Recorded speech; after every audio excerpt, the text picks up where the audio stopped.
India का रुपया धीरे धीरे गिर रहा है।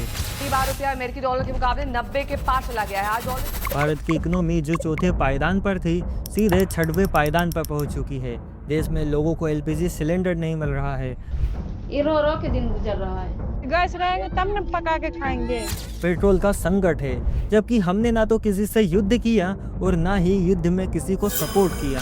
जब डोनाल्ड ट्रंप रूस से लड़े तो इंडिया पर टैरिफ लगा दिया। जब ट्रंप ईरान से लड़े तो इंडिया में तेल का संकट आ गया। चाहे दुनिया में जो कुछ भी हो रहा हो, उसका असर इंडिया पर पड़ता ही है। और पिछले कुछ सालों में जब से ट्रंप प्रेसिडेंट बने हैं, दुनिया भर में हमें नए कॉन्फ्लिक्ट, भारी टैरिफ, न्यू अलायंस और पुरानी अलायंस का टूटना, ये सब एक साथ देखने को मिल रहा है, जिसका सबसे बड़ा नुकसान इंडिया को हो रहा है। हालांकि हमने कई नई डील साइन की है, जिसे मदर ऑफ ऑल डील्स तक कहा गया है, पर वो भी हमने सिर्फ प्रेशर में आकर किया है ताकि हमारी इंडियन इकोनॉमी कोलैप्स ना हो जाए।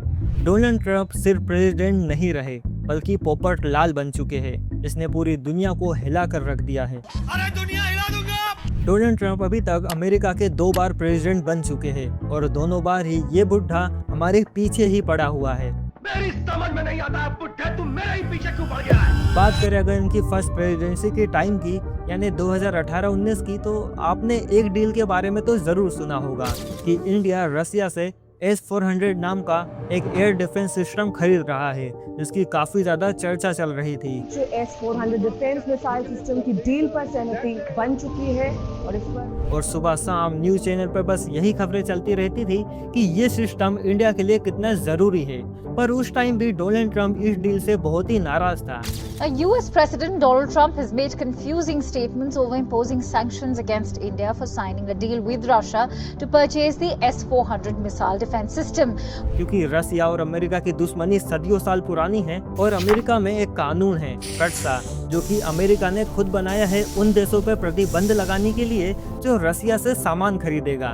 तो आए दिन हमें प्रतिबंध लगाने की धमकियां दी जा रही थी और जब रसिया से हमारी ये डील फाइनल हो गई, तब डोनाल्ड ट्रंप ने इंडियन स्टील और एल्यूमिनियम पर 25% टैरिफ बढ़ा दिया, जिससे इंडियन रुपीस की वैल्यू ऑल टाइम लो पर यानी 74 रुपीस पर पहुंच गई थी। मतलब लड़ाई तो रसिया और अमेरिका की थी, पर इसकी सजा हम इंडियंस को मिली, क्योंकि रुपीस ऑल टाइम लो पर चले जाने से तेल और पेट्रोल हमें महंगा पड़ने लगा और इंडिया में मिलने वाली हर वो चीज जो ट्रांसपोर्ट होती है महंगी हो गई, यानी कि सारी चीजें। 2018 में ही ट्रंप ने ईरान न्यूक्लियर प्रोग्राम से अपने आप को बाहर कर लिया और साथ ही इस पर प्रतिबंध लगा दिया कि अब कोई भी ईरान से पेट्रोल नहीं खरीद सकता था, जिसका सबसे बड़ा नुकसान इंडिया को हुआ, क्योंकि भारत 90% तेल दूसरे देशों से इंपोर्ट करता है और उस समय इंडिया बहुत ही सस्ते भाव में अपने टोटल इंपोर्ट का 10% ऑयल ईरान से खरीदा करता था।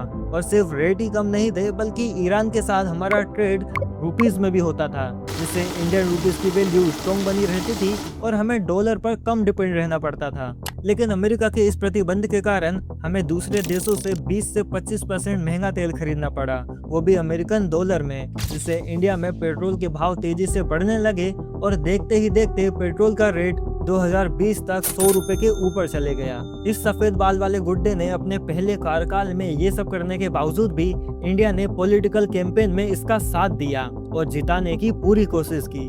The words of candidate Trump, अब की बार ट्रम्प सरकार। डोनाल्ड ट्रंप को इंडिया का सबसे अच्छा दोस्त कहा गया। A friend of India, a great American president, Mr. Donald Trump. और कई सारी पॉलिटिकल कैंपेन की गई, लेकिन फिर भी वो हार गया। इसके बाद अमेरिका में नए प्रेसिडेंट आए और कुछ साल तक दुनिया में हमें शांति देखने को मिली। Office of President of the United States. Congratulations, Mr. President. लेकिन जनवरी 2025 में जैसे ही डोनाल्ड ट्रंप अमेरिका का दूसरी बार प्रेसिडेंट बना, Congratulations, Mr. President. तो उनका मेक अमेरिका ग्रेट अगेन का कैंपेन पूरी दुनिया के लिए भारी पड़ा। आते से ही उन्होंने कई सारे वॉर करवा दिए, जिसके लिए उन्हें नोबेल पुरस्कार चाहिए था और लगभग पूरी दुनिया पर ही टैरिफ लगा दिया। इसमें एक बड़ा नाम इंडिया का भी था। India very tough, very tough. इन टैरिफ की वजह से इंडिया को इतना नुकसान होने लगा कि धीरे धीरे इकोनॉमी क्रैश करने लगी। शेयर बाजार 1400 पॉइंट टूट कर नीचे गिरा, जिसके कारण इंडिया को प्रेशर में आकर कई नई डील साइन करनी पड़ी, जिसमें यूरोपियन यूनियन की एक डील है।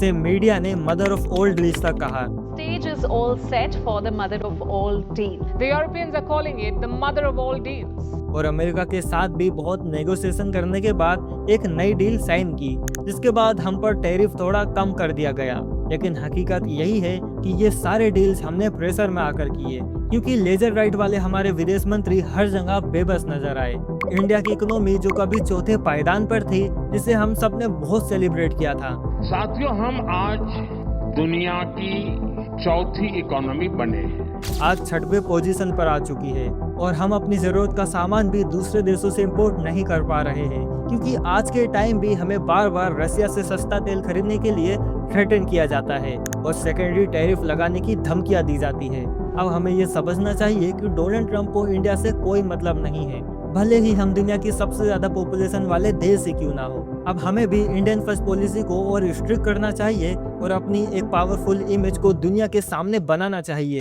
जिससे एटलीस्ट अपनी जरूरतों को पूरा करने के लिए कोई दूसरा देश हमें धमकाए ना।